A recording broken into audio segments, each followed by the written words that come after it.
पहले मजहब अलग है और फिर खुदा भी अलग, और फिर उस पे इंसानों का खुदा हो जाना। चल क्या रहा है लाइफ में ना, कि जागना, भूख से लड़ना और थक के सो जाना। भूख यहाँ सिर्फ खाने की भूख है, तो जागना, भूख से लड़ना और थक के सो जाना जिंदगी क्या है? एक बच्चे का बड़ा हो जाना।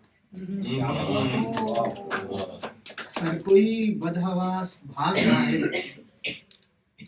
क्या किसी को खबर है कि है कहाँ जाना? एक तरफ आसमां पे जाग के चांद छू लेना, ये लाइनें खास हैं, तो उम्मीद है कि आप तक पहुंचेगी। कि एक तरफ आसमां पे जाग के चांद छू लेना, एक तरफ रात को बच्चों का भूखा सो जाना।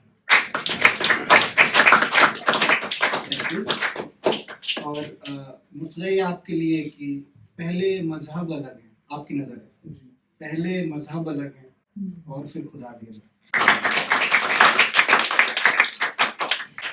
पहले मजहब अलग है और फिर खुदा भी अलग, और फिर उस पे इंसानों का खुदा हो जाना।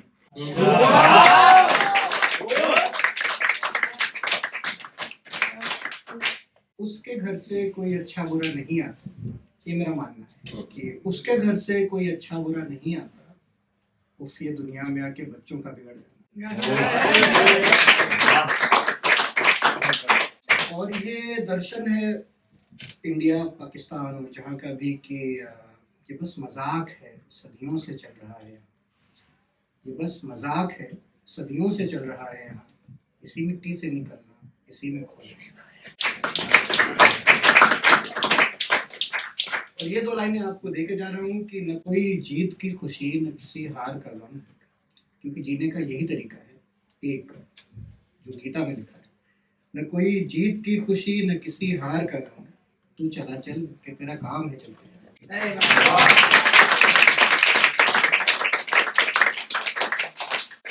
तो जीवन की बात बहुत हो गई, अब जीवन जिनसे है तो एक नजर बाप पे और एक माँ पे डालेंगे। तो पहले पिताजी से शुरू करते हैं कि अभी मैं ताजा बना हूँ तो ताजा है कि मैंने कल ख्वाब में देखा था बुढ़ापा अपना, मैंने कल ख्वाब में देखा था बुढ़ापा अपना, कमर झुकी हुई हड्डी से मांस खींचता हुआ, जैसे पौधा कोई फल फूल के मुरझा जाए। मैंने कल ख्वाब में देखा था बुढ़ापा अपना, कमर झुकी हुई हड्डी से मांस खींचता हुआ, जैसे पौधा कोई फल फूल के मुरझा जाए। पर मैं लाठी के बिना कैसे चला जा रहा? सवाल है। खुल गई आंख तो याद आया कि एक बाप हूं, मुझे लाठी के सहारे की जरूरत क्या है? मैं एक जवान जिस्म में भी तो धड़कता हूँ। खुल गई आंख तो याद आया कि एक बाप हूँ मैं, मुझे लाठी के सहारे की जरूरत क्या है?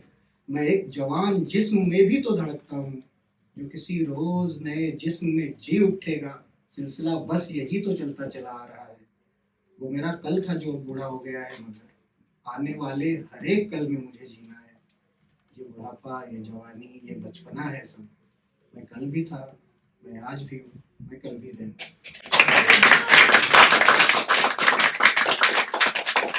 बहुत बहुत शुक्रिया। और आखिरी कविता दुनिया की सभी बेटियों की तरफ से उनकी माओं के लिए, आप लोगों की नजर है कि मुझे खुद से दूर करके भी मेरी देखभाल करती है, मुझे खुद से दूर करके भी मेरी देखभाल करती है। माँ कभी भी नहीं बोलती, मुझे रोज कॉल करती है। मुझे खुद से दूर करके भी मेरी देखभाल करती है। माँ कभी भी नहीं बोलती, मुझे रोज कॉल करती है। मेरे खाने से लेकर देर से घर आने तक हर बात पे बवाल करती है। मेरे खाने से लेकर देर से घर आने तक हर बात पे बवाल करती है। मैं खुद भी एक माँ हूँ, फिर भी बच्चों जैसे सवाल करती है। माँ कभी भी नहीं भूलती, मुझे रोज कॉल करती है। मैं उसकी फिक्र से अब रूठ जाती हूँ। हालात बदल गए ना, कि मैं उसकी फिक्र से अब रूठ जाती हूँ। मैं ठीक हूँ ये उससे रोज बताती हूँ। मैं उसकी फिक्र से अब रूठ जाती हूँ। मैं ठीक हूँ ये उसे रोज बताती हूँ। वो फिर भी मेरे सोने से पहले मेरे गुड नाइट का इंतजार करती है। माँ कभी भी नहीं भूलती। मुझे रोज रोज कॉल कॉल करती करती है।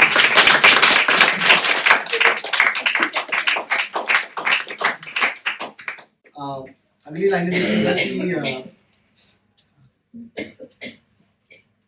कि मेरी आवाज के लहजे से मेरा हाल जान लेती है, मेरी आवाज के लहजे से मेरा हाल जान लेती है। सब ठीक है, इस झूठ को पहचान लेती है। कुछ अच्छा बनाए तो मुझे न खिला पाने का मलाल करती है। माँ कभी भी नहीं बोलती, मुझे रोज बोलती है। और पूरी कविता जिस वजह से लिखी है वो दो लाइनें इधर कि मैं उसको कहती नहीं, मैं उसको कहती नहीं, पर उसके फोन का इंतजार करती हूँ। किसी दिन उसका फोन नहीं आया तो मैं इस बात से डरती हूँ, क्योंकि मुझे भी ये पता है कि माँ कभी भी नहीं बोलती, मुझे रोज कॉल करती है।